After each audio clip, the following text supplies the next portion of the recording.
उद्धव समझा रहे हैं, लेकिन गोपियों के सामने उद्धव का कोई ज्ञान नहीं चला। एक ही बात खत्म नहीं हो पाती है तब तक दूसरी बोलने लगती है। अनजान बनकर के राधा सामने पहुंची है, जवाब में उद्धव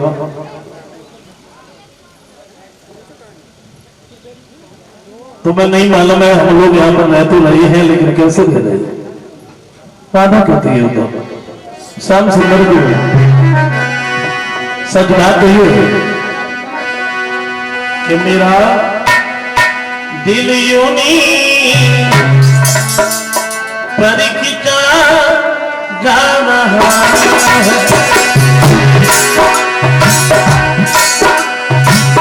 मेरा दिल यूनी परीक्षा जा रहा है।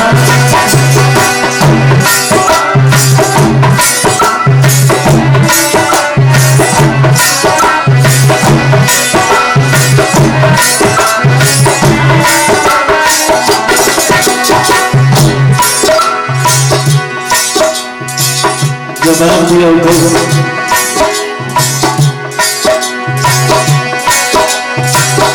मेरा दिल यूनी परीक्षा जा रहा है,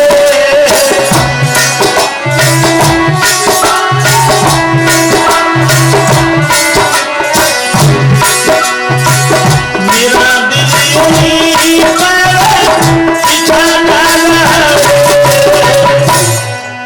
न मुझको बुला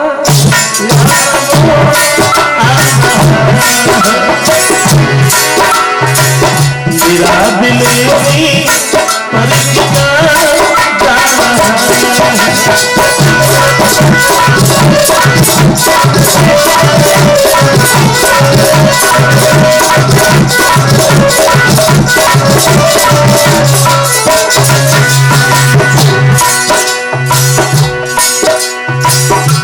उन्हें तो ऐसा लगता है कैसा ऐसे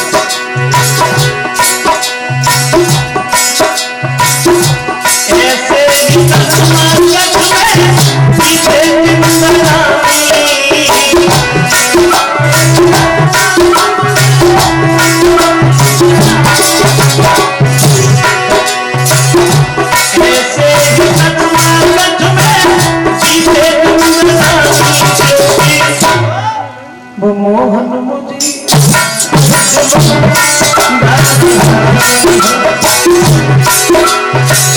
मेरा दिल यही परीक्षा जा रहा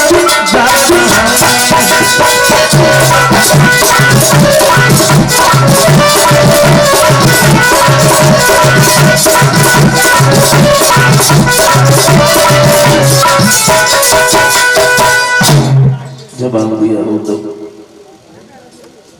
मुझे लगता है कि श्याम सुंदर हमारे पास में लौट के नहीं आए। बोले ऐसा नहीं होगा कि ना आया, वो जरूर आए। और कहा उद्धव ये कह के गए थे कि सबको अतिशी के समझाने के बाद हम तुम्हारे पास में लौट के आएंगे, लेकिन कहते तो ये है कि उद्धव को समझाते समझाते 1-2 दिन नहीं बल्कि 7 महीने हो गए।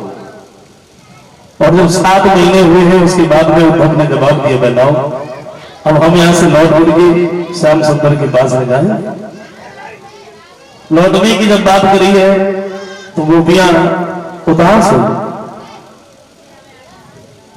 एक बात कही है उद्धव आप यहां पर बने रहे, श्याम सुंदर के बारे में बातें करते रहे तो हम लोगों का दिल कुछ बहला रहा।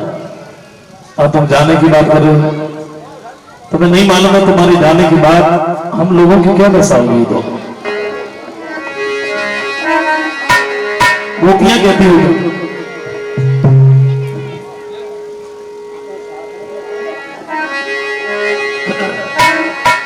तुम्हारे जाने के बाद क्या दशा के तारे गिनी गिनी के और रात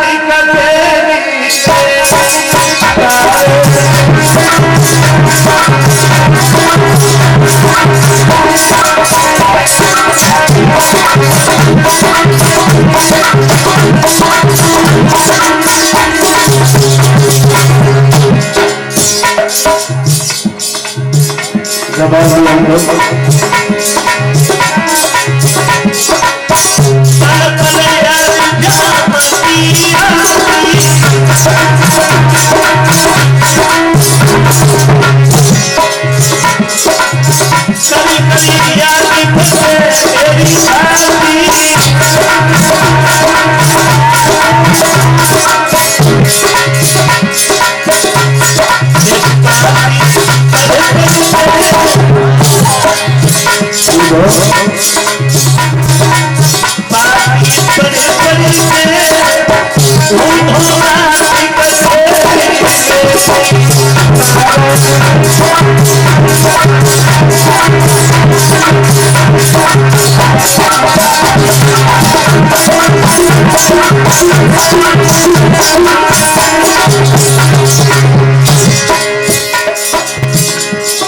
एक बात नहीं, श्याम सुंदर हमारे पास में वैसे आते लेकिन अब नहीं आता, तो नहीं आएंगे तो बोलिए।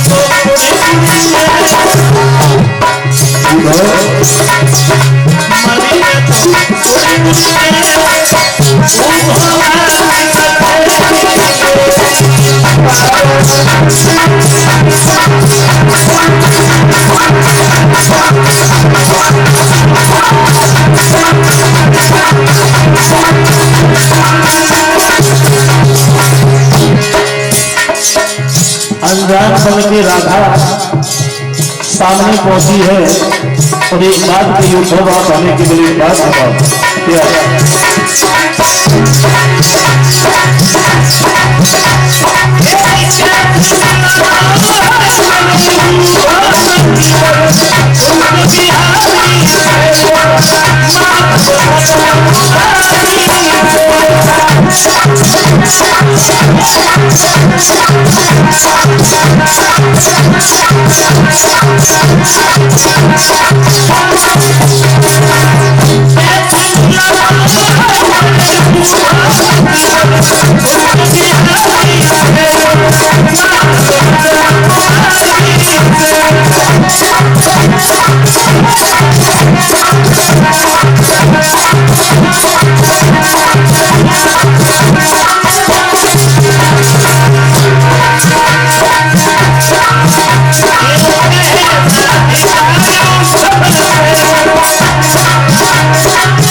चले जाते हैं, ऐसा नहीं होगा कि श्याम ना आए, वो जरूर आए। भगवान कन्हैया को जाके जब सारी बात बताई है तो श्याम सुंदर बड़े उदास हो गए। श्री सुखदेव जी समझाते हैं, राजन जब श्याम और बलराम उस द्वारिका में रह रहे थे तो इनके जो बड़े भाई थे बलराम, इनका विवाह हुआ है महाराज रेवतक की जो बेटी थी रेवती, उसके साथ। और ये साथ ही साथ 1100 रुपए कथा में दान विनोद पाल फौजी जो फतेहगढ़ के रहने वाले हैं, और ये 30 रुपए कथा में दान सुनील सिंह बघेल फौजी, ये भी फतेहगढ़ के रहने वाले हैं। और ये एक हार से जो हमारा सम्मान कर रहे हैं 50-50 रुपए सभी साथियों को भेंट कर रहे हैं। श्रीमान भगवान सिंह यादव LIC जो नंगला भाव के रहने वाले हैं। वैसे कहते तो ये है महाराज रेवतक के घर में जो रेवती नाम की बेटी थी और रेवती सतयुग में ही शादी के योग्य हो गई। महाराज रेवतक जो थे ये ब्रह्मा जी की सभा में बैठा करते थे और महाराज रेवतक को ध्यान ही नहीं रहा कि हमारे घर में बेटी है। कहते तो ये है कि सतयुग बीत गया, त्रेता आ गया, त्रेता भी बीत गया, द्वापर आ गया और द्वापर का अंत चरण आ गया, लेकिन हुआ गया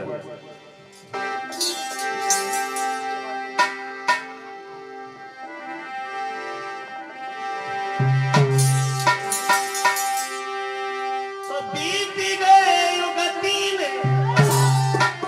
गोप मलिन भय मेरे भाई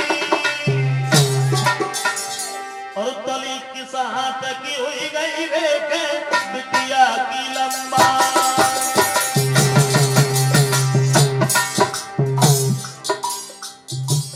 कहते तो ये है महाराज रेवतक को ध्यान ही नहीं रहा कि हमारे घर में बेटी है। रेवती 21 हाथ लंबी हो गई